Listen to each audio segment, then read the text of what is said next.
Okay, so tonight's meditation is question and answer. As always, this is not the only truth. This is not written in stone anywhere. This is written in my brain, and it could change. But this is the best answer you're going to get from me tonight. Ask me great questions, and you'll get great answers. Ask me terrible questions, and I can't guarantee anything. So, questions? Yes? So I was thinking about retreat as I was driving here, and there was some aspect of knowing exactly how it was going to be for me, and what it was I was going to focus on, and like how the weekend was going to go. But I don't know how the weekend's going to go. So you're talking about, is there like some discomfort with not knowing how it was going to go, or like you were just trying to get it? No. You're trying to organize it. It was more like I recognized the thought of, I know how things are going to be. Oh. Got it. I know how things are going to be, and it was like, well, actually, I don't. So I'd like you to talk to that a little bit. Sure. This is what we do as human beings, and this is something that we experience all the time in practice. We experience it if you're just in class and I'm teaching a front punch, and as soon as I say front punch, you go, I know that, and you stop learning. In the moment that you say, I know that, you have cut off any possibility of discovery and excitement and learning and getting better. You've just killed it all. So we want to stop doing that, right? And it certainly happens all over the place in the rest of life. As soon as you think you know, then first of all, you don't know. And second of all, like I said, you've kind of killed off that possibility for this thing to be really new and exciting. And what will happen if you do that going into retreat, you'll have an idea of it's going to be this way, and then at some point you'll recognize, oh, it's not the way that I thought it was going to be, and that's great. But the thing is, like, retreat is an entire weekend long, and there are going to be things that we do that you have probably never done before. So that's obviously there are going to be plenty of opportunities for you to recognize that.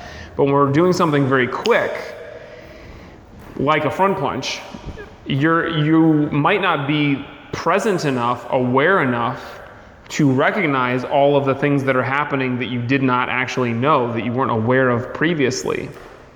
So we want to try to manage this on a very small moment-by-moment basis, and then also be able to do it for something that's a bigger, commitment, a long-term activity, something that you're doing maybe over weeks or months or years, your whole life.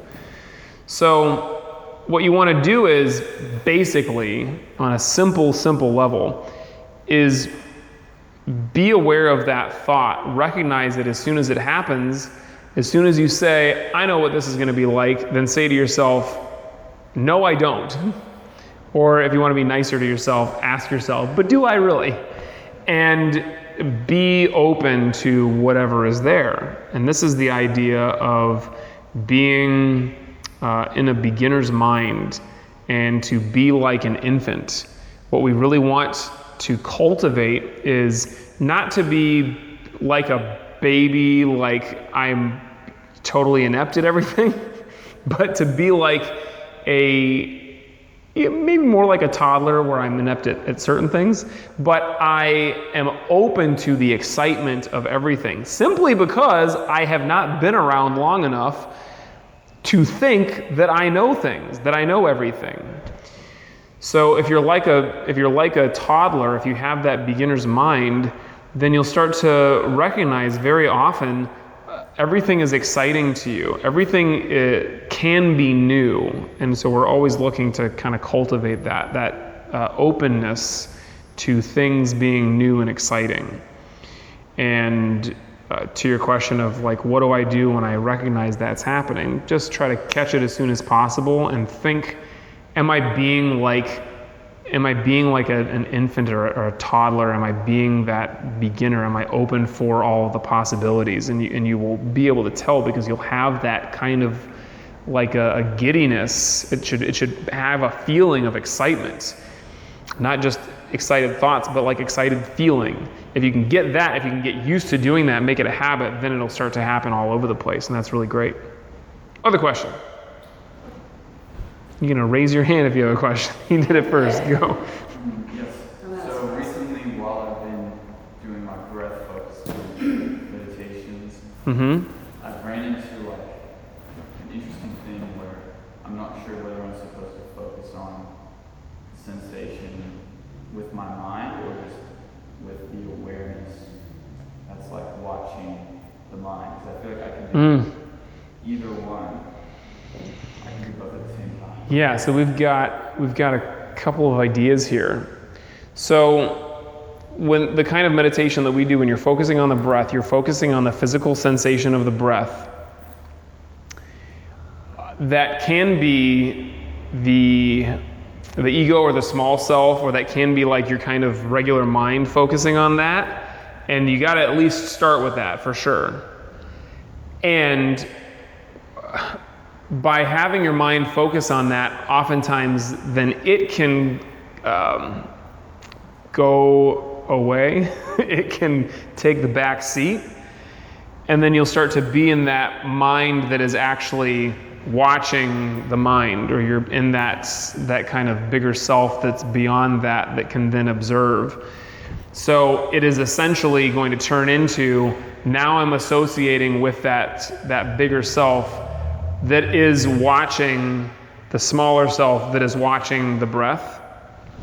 And I guess you could be associating with or identifying as the higher self and still watching the breath kind of directly, but all that kind of sensory input, I think it's more helpful to think of it as like that is the avenue through which we get to the higher self. So that more normal everyday mind, when we focus it on something that is repetitive, something that's very simple and doesn't have a lot of excitement, something that's not very complicated, something that you don't have to have a logical process as you're going through it. You know, to breathe requires no logic. To watch the breath requires no logic. But then your mind starts to put logic in it, and your mind starts to have thoughts like, am I doing this right? How come this breath was shorter than the last breath? You know, or you just completely lose the breath and you start thinking about something else, and then you try to come back to the breath and you think about the method that you're using to do that. So what you want to try to be able to do is get that all of that's happening is that kind of smaller mind, and then your higher self is the thing that's able to look at that and just be aware without judgment. So if you are really just aware of the breath and there's nothing else going on there, it's essentially the same thing, whether it's, the small mind or the big mind. That's what you're engaging in. You're engaging in the big mind, the higher self, and then at some point the breath can fall away. As soon as there becomes any kind of judgment, then it is for sure you've been sucked back into small brain, and that's running everything. But I, to be totally honest, have not really thought of it in exactly the terms that you just posed that question. So I don't know if I can say that that's even an answer that I'm giving. That's just kind of my experience or the way that I've been thinking of it. But I definitely think that it's helpful to think of it in those terms of like, I've got my normal brain, my logic brain, my ego, and then I've got my higher self, which is watching this. This doesn't really have thoughts, logic, judgment, any of that stuff. This higher self just watches. And so whenever you find yourself, being aware of the thoughts that you're having, you can be aware of the logic or the judgment or the ego from the outside, and you can realize, oh, I'm not this small brain. I am this thing that's watching it. And in that moment, you kind of go like, you kind of like suck back out of it.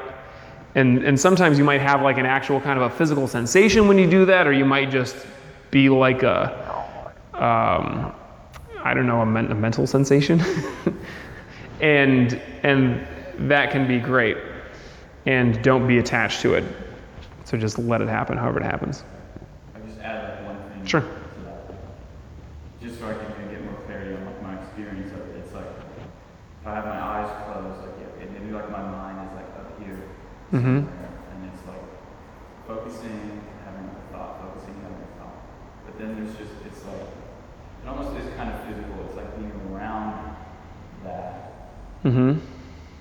But I can use that aroundness to focus without the mind. You feel like you're like this. This is the you that's focusing on the breath and then leaving the breath and having a thought or whatever else, and then you feel like you're kind of out here like this. Spacey. Yeah. It's like, should I even be using my mind? Because I can totally just like not and still be aware of the breath without. Sure, just be careful. Be able to come back, right? If you're in meditation and you're able to kind of be in this place where it feels like I'm in this kind of space, like around that ego logic, and you can hang out here, and you're not just kind of. So when you say spacey, I think I know what you're talking about, but I think some people are like, yeah, I do that. I'm out here and my brain is just floating somewhere else and thinking about what's for lunch. So you don't want to be spacing out. You don't want to have your mind wandering. You want it to have an expansive feeling that is, as you said, kind of surrounding this.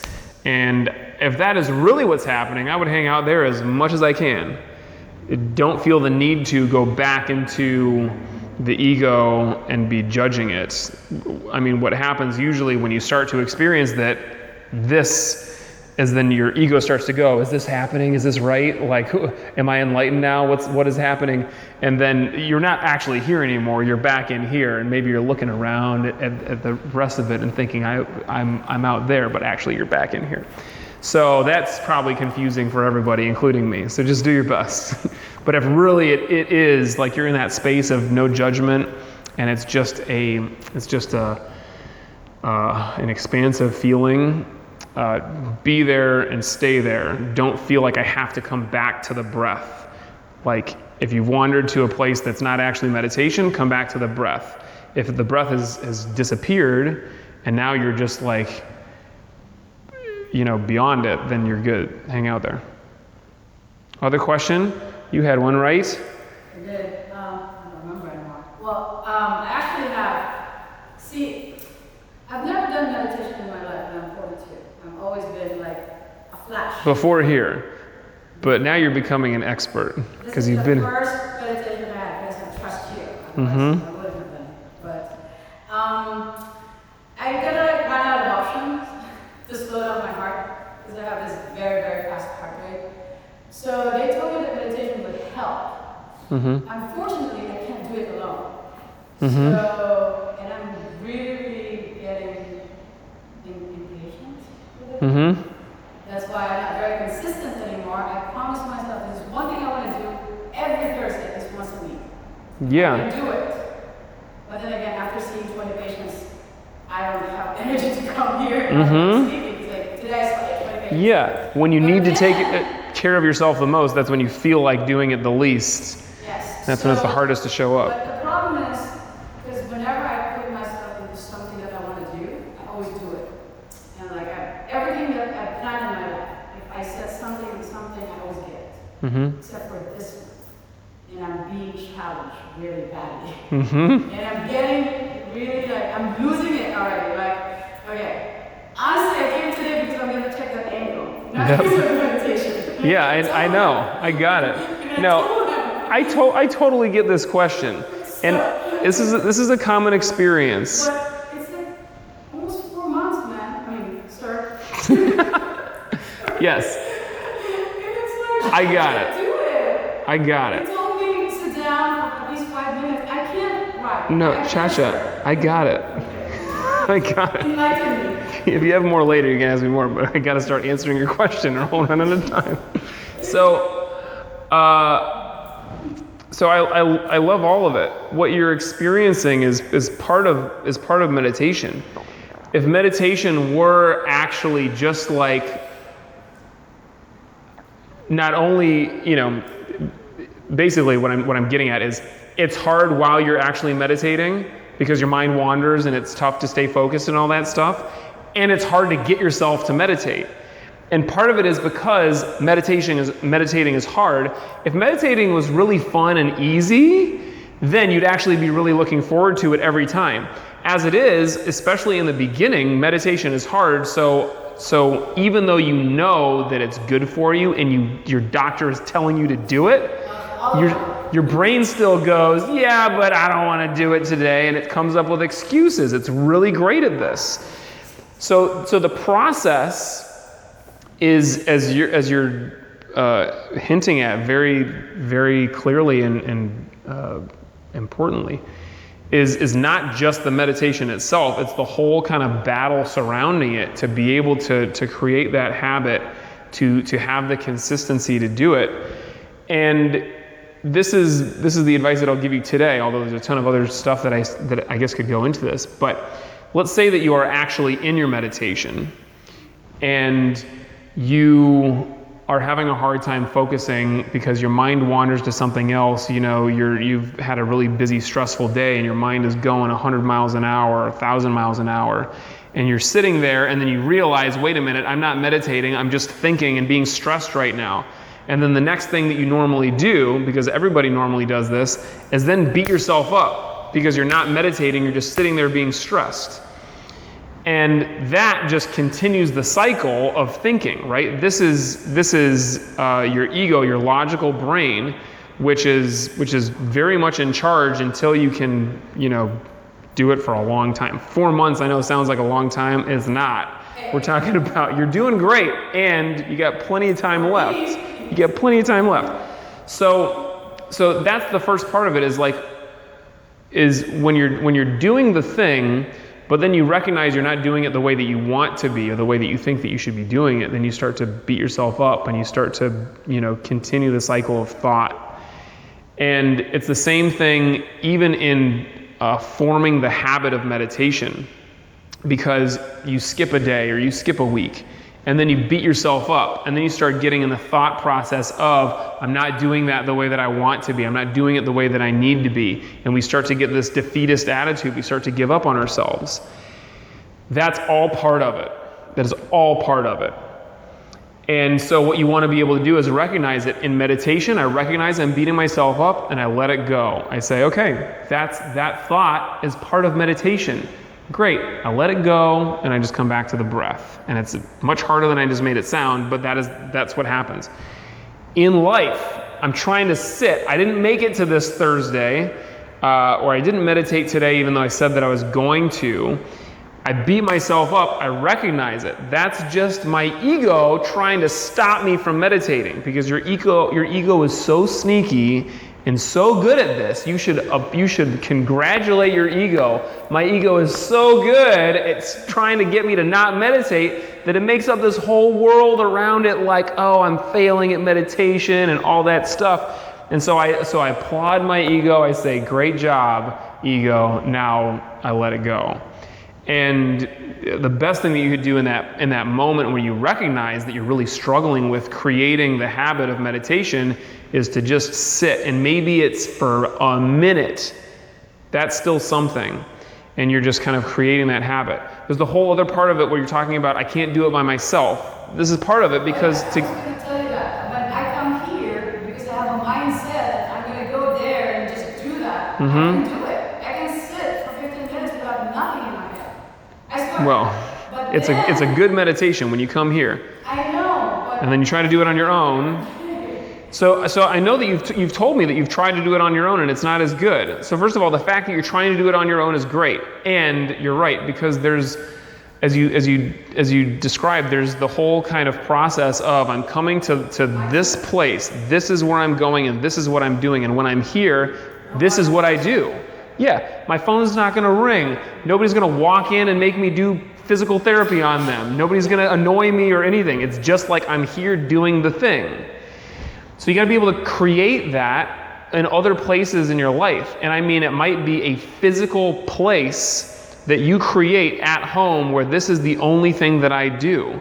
And this is a very big challenge for a lot of people because, for example, we always got our cell phones on us. And if your cell phone is there with you when you meditate, you could sit and then you could be there for 5 seconds and be like, yeah, but who's texting me right now?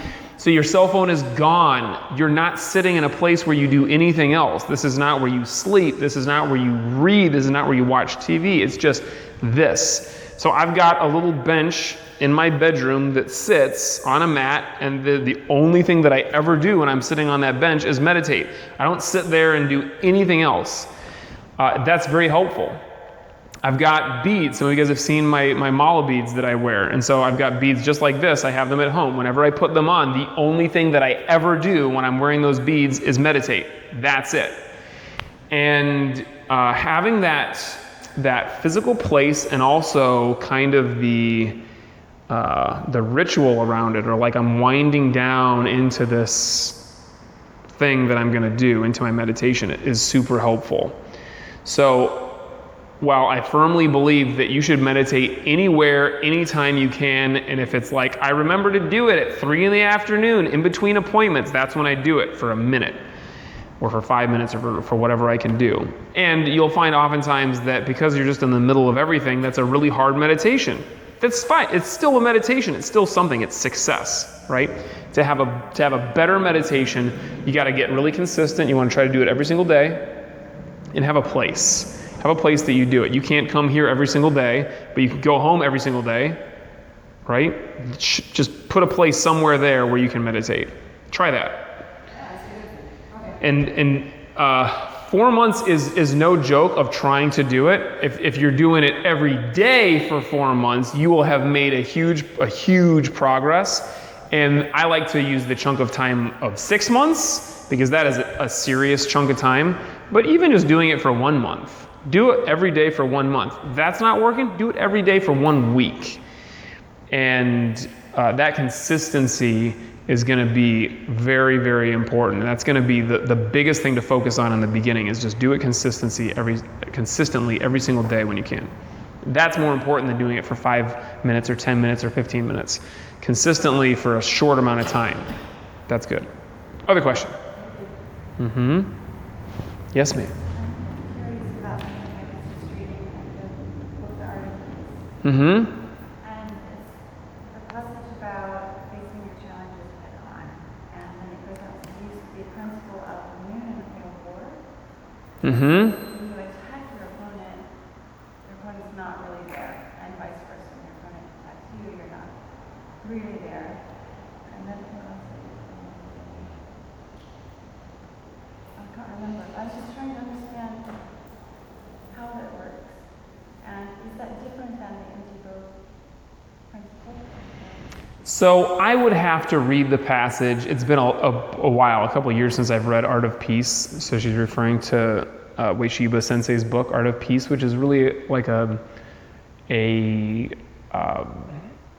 collection of short writings and poems that he made. And I don't even really remember what you're talking about as a passage, but I'll do my best given what you got it? I'm sorry, I remember the end of it. Okay, great. Envelope your opponent spiritually and physically, whatever it is. Envelop them. Yes. Mm-hmm. How does that work? So I'll do my best. So Ueshiba is talking about facing a problem head on, but then if you're attacking somebody, I believe what he's referring to is in Aikido. This is an art with very similar principles to what we have. The hard block, the stopping of the energy, force against force, is not ideal. What's ideal is when they're attacking you, you move. You're like an empty uniform, you disappear. And this is like the ultimate defense, is if you're trying to stop it, you have to be able to generate a certain amount of force. But if you disappear, there's no force necessary at all. And then that allows you to play with your partner's energy. The idea of the reflection of the moon in a pail of water, when I hear that, I think of a different Zen story, which is where there's a monk who's walking in the moonlight with a pail of water, and kind of seeing the reflection of the moon, and then the bottom of the pail falls out, and the water falls out, and the monk is enlightened and sees this and says, oh, no water in the pail, no moon. And so this is kind of related to the whole process that we were talking about before of the ego. And so like, I think of this as like, this is a very simple way of looking at it. Like the ego, if that's the water and it's reflecting the moon, great. But then if that disappears, then there's nothing there reflecting the moon. There's no like worries, there's no judgment, there's no sensory anything. It's just nothingness, right? And to be able to kind of chop off the bottom of that pail just lets it all go, right? You don't fight against the water in the pail. This is what our experience of meditation is. It's like you're trying to punch the water and to get the moon to disappear. It's not going to disappear. It's just an angry moon now. But if you just let the bottom of the pail fall away and the water disappears, then it's gone. And that's probably not exactly what the point of that story is, but that's what I think of. And that I think is different from what Ueshiba Sensei is talking about here. But I don't know what Ueshiba Sensei is talking about with the pail of water and the moon. So that's what I'm going to say. Enveloping, he uses the word opponent, but we use the word partner. Enveloping the attacker. This is certainly similar to or related to the idea of like I'm disappearing, but I'm not disappearing like I'm just completely gone. It's more like everywhere that they turn, it's like I'm there and I'm able to kind of maneuver and control. And so instead of when you go force against force, you're essentially at one point. And while we want to be able to do that, and even that principle in life can be useful in some situations and necessary, to be able to focus in one point and stop, or be able to focus like a strike in one direction.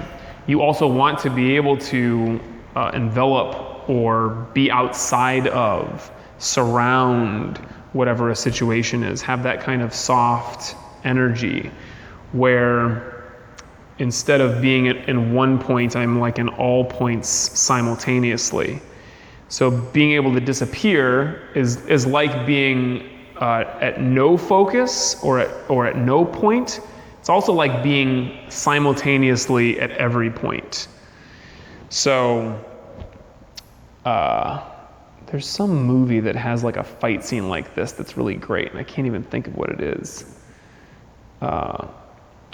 I'm gonna have to remember this and tell you what it is, and you get to watch it, and you'll kind of get it on screen what I'm talking about better than I'm doing now. But does that answer your question? I mean, I'm sure it doesn't fully answer your question. That's my answer for today. Great. Well, I'm always good at satisfying your curiosity with a weird answer. So that's all we got time for today. When you're meditating, this analogy that I'm making about like kind of being able to focus at one point or being able to envelop is kind of related to like the two states that we're talking about with the first question, Zane's question about, I've got to be able to focus on the breath. And when my mind wanders and I feel like I'm spreading out too much or it's erratic, I bring it back and I focus there.